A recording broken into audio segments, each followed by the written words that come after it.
a very warm welcome to all our viewers on the newsroom at NewsX World. In this show, we're going to bring you a roundup on all the top stories that took place today, from the India AI Impact Summit's Day 4 to the arrest of Andrew Mountbatten Windsor, the former UK prince, and the inaugural meeting of the Board of Peace for Gaza's restructure. Stay tuned as we bring you all the latest that took place today. Let's start, in fact, with news from the arrest of the former UK prince, Andrew Mountbatten Windsor. The former prince, was arrested by the Thames Valley Police in the United Kingdom today on suspicion of misconduct in public office. As the King says, the law must take its course. Andrew Mountbatten Windsor, he was arrested and right now is in custody on suspicion of misconduct in public office. The King's brother was arrested at 8 a.m. GMT on Thursday morning at the Sandringham Estate in Norfolk. Meanwhile, King Charles, he has said that the law must take its course. Prince William and Catherine are understood to have supported his remarks. As of now, police are searching addresses in Berkshire and Norfolk, including the Royal Lodge in Windsor, where the former prince lived until very recently. It comes after Thames Valley Police said they are assessing a complaint over the alleged sharing of confidential material by the former prince with late sex offender Jeffrey Epstein. Andrew turned 66 today. He has previously denied any wrongdoing in relation to Epstein. He has not responded yet to any comments by the media. A short while ago, the king has left the Buckingham Palace. Crowds are cheering and waving as his convoy went past. Let's in fact now go across to my colleague from the newsroom, Marisha Barve, who is joining us to get us the latest on this. Marisha, thanks for joining us. Take our viewers through the sequence of events that led to the former prince's arrest today. Well, interesting turn of events, Kriti, when it comes to the arrest of Andrew Mountbatten Windsor. This arrest has taken place at 8 a.m. GMT. This also was noted to be arrested at the Sandringham residence of where Andrew has been residing in the recent few days. Now, this arrest is coming after the DOJ released new files with regards to Andrew's ties with Epstein. In fact, recently, Andrew has also been stripped off of all of his titles from the royal family. He, in fact, has been sent into exile with no connections to the royal family of the UK. Let's look at a few key details with regards to the arrest and how it went about, and a few reactions that we have noted so far about the arrest. In fact, let's take a look at the allegations where the Thames Valley Police, who are in fact the investigating department of this arrest, they have claimed that Andrew shared confidential documents with regards to the government with Epstein during his time as UK's trade envoy, which was within the year 2001 to 2011. Now, the Epstein files is what is being released by the US Department of Justice and shows Andrew sending reports of trade visits of Singapore, Vietnam and China, and briefings of commercial opportunities in Afghanistan to Epstein. Now, the current status of this arrest is that Andrew remains in police custody for questioning at undisclosed location. He can be held for up to 24 hours without charge, but this can be extended to 96 hours with the court's approval. Now, you touched upon King Charles, who expressed his deepest concerns and stated that the law must take its course. The royal family has offered full cooperation with authorities. In fact, Buckingham Palace was not informed about the arrest of Andrew in advance. When it comes to the government, you see Prime Minister Keir Starmer and Deputy Prime Minister David Lammy stressed that nobody is above law. These are in fact their words, as I quote. And when it comes to the search, the police are searching multiple locations, including Wood Farm on the Sandringham Estate and Royal Lodge in Windsor Great Park. The legal context of it all is the fact that the offence of misconduct in public office carries a maximum penalty of life imprisonment under the UK law. So considering all of these are a few details that have come about with regards to the probe that is underway with Andrew. Only we will be tracking for few furthermore updates with regards to progress that is being made in this investigation, and we are also tracking further releases of the Epstein files from the US Department of Justice. Yes, Kriti. So thank you very much for filling in our viewers with those latest details now coming in. And viewers, with that, we're now going to move on. Let's now tell you the latest as far as the Board of Peace for Gaza's reconstruction is concerned. Today in Washington, the inaugural meeting of the Board of Peace for Gaza was held with the attendance of Donald Trump and several other world leaders and envoys of 40 countries for high-level discussions focused on the ongoing crisis in Gaza. The agenda of the Board of Peace meeting was centered on Gaza's restructuring, the Palestinian territory decimated by Israel since October 7 attacks by Hamas. While Donald Trump is likely to make a big announcement, he made a keynote address today in which he mentioned of the 8 wars that he repeatedly has claimed to have mediated and put an end to. These included the mentions of Armenia, Azerbaijan, Thailand, Cambodia, India and Pakistan, who he continues to maintain were in a fight, and 11 jets were shot down is what Trump said. He also said that Trump had threatened 200% tariffs on these countries, which is when they agreed to stop the war. That's the statement that US President Donald Trump made, although no such confirmation has ever come from either India or Pakistan of Trump's involvement in having brokered that fighting.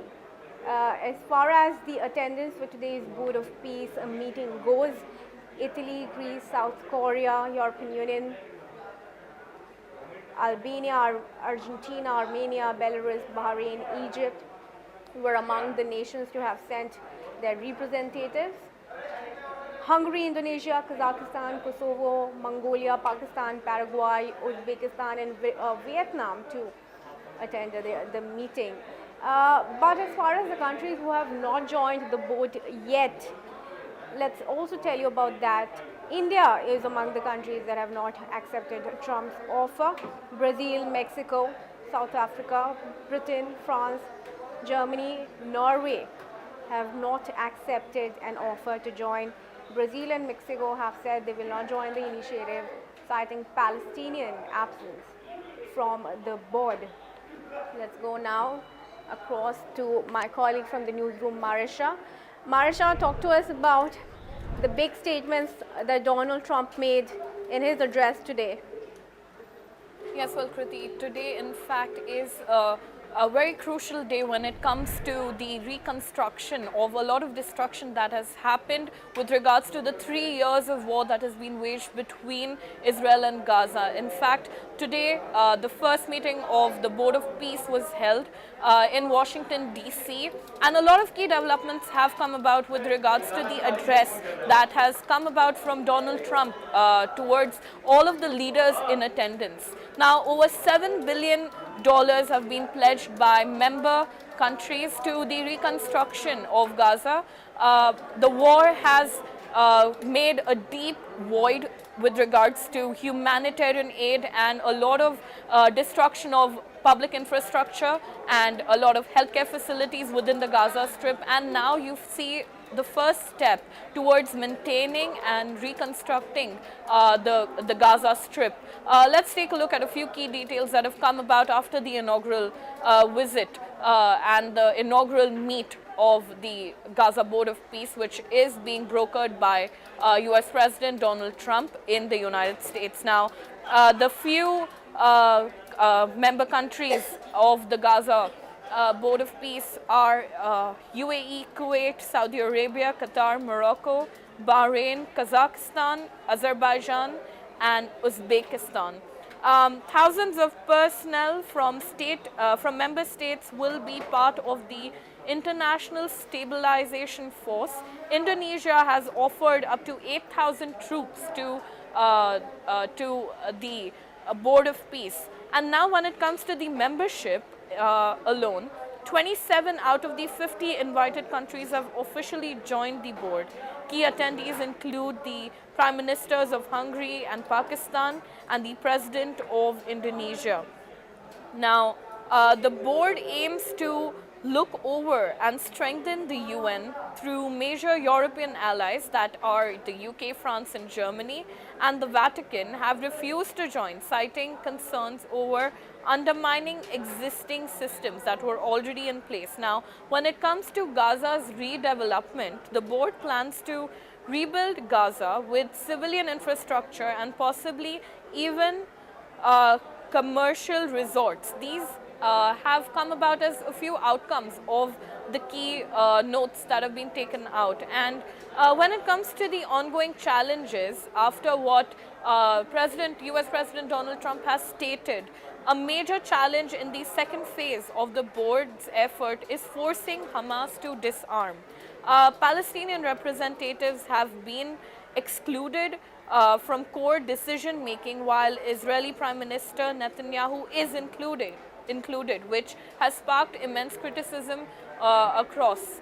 And when it comes to the humanitarian crisis alone, despite the ceasefire, the board's effort, the humanitarian situation in Gaza remains critical, with most of the population still displaced. Now, Trump has in fact gone ahead and thanked all the key members who have joined. He has thanked each and every leader. In fact, he has gone ahead and also personally thanked many of the leaders who have taken the effort to join the initiative of peace and reconstruction of Gaza.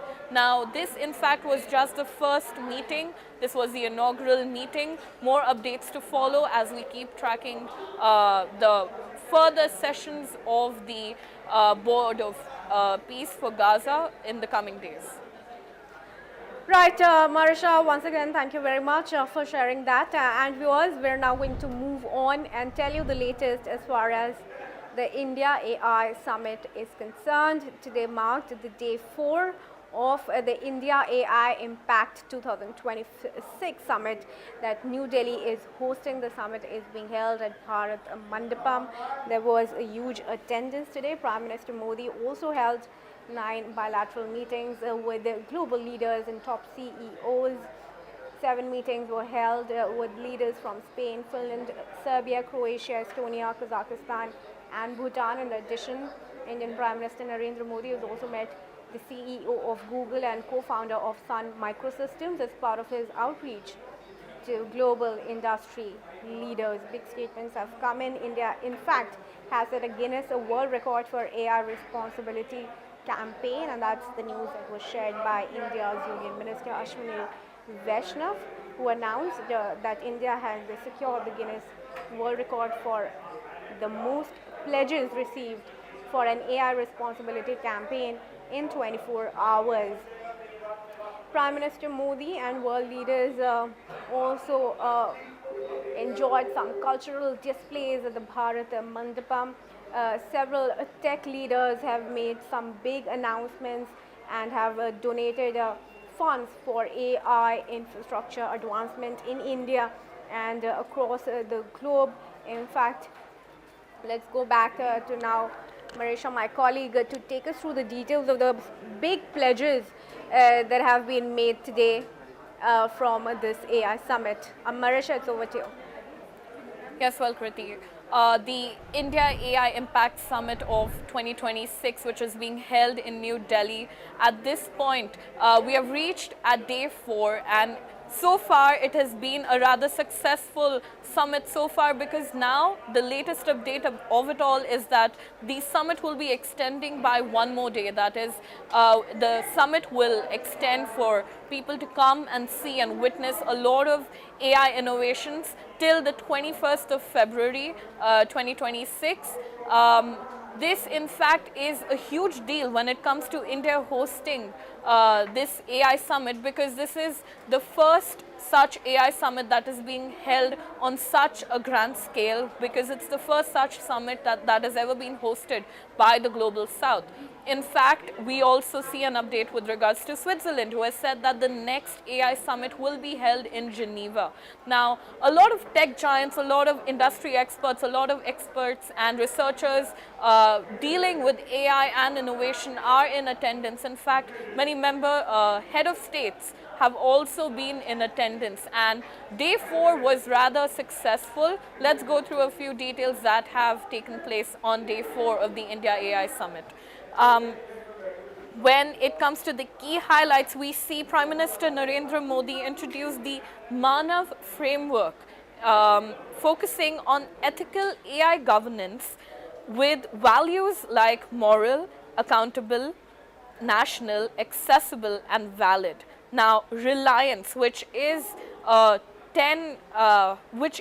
huge multi-million industry in India, has pledged around 10 lakh crore of investments. Mukesh Ambani pledges 10 lakh crore, approximately that is around $120 billion over the next 7 years to transform AI infrastructure models in India. Now you see OpenAI's expansion, where CEO Sam Altman announced new OpenAI offices opening in Mumbai, which is the economic capital of India, and Bangalore later this year to tap into India's AI talent pool. You see the Tata OpenAI partnership coming as a notable outcome of day 4, where the Tata Group and OpenAI launched a collaboration to advance AI innovations across both enterprise and social sectors. When it comes to the sovereign AI infrastructure, the Indian government revealed that it has onboarded over 38,000 GPUs and is developing 12 indigenous foundation models. Now, UN Secretary General Antonio Guterres urged the creation of a $3 billion global fund to ensure AI access for all, cautioning against its control by a few billionaires. Now, a few notable speakers who took to the dais were Sundar Pichai, where Pichai described AI as an era of, as I quote, hyper progress, and discussed plans to improve India's connectivity with subsea cables. You see, French President Emmanuel Macron also highlighted India and France's cooperation to shape global AI rules for safer innovation. In fact, an interesting note that everyone must take is Bill Gates, where Gates skipped his keynote address with the Gates Foundation stating it was to maintain focus on summit's key priorities. Now, with all of these developments, this is just day 4. Now, with the summit extending for one more day, that is until the 21st of February, we will be expecting more details, more developments, more investments, and more discussions when it comes to accountable and authentic AI. So, yes, Kriti, this is what we have as of day 4 of the AI India Summit. And more details will be following as NewsX World tracks each of these updates closely.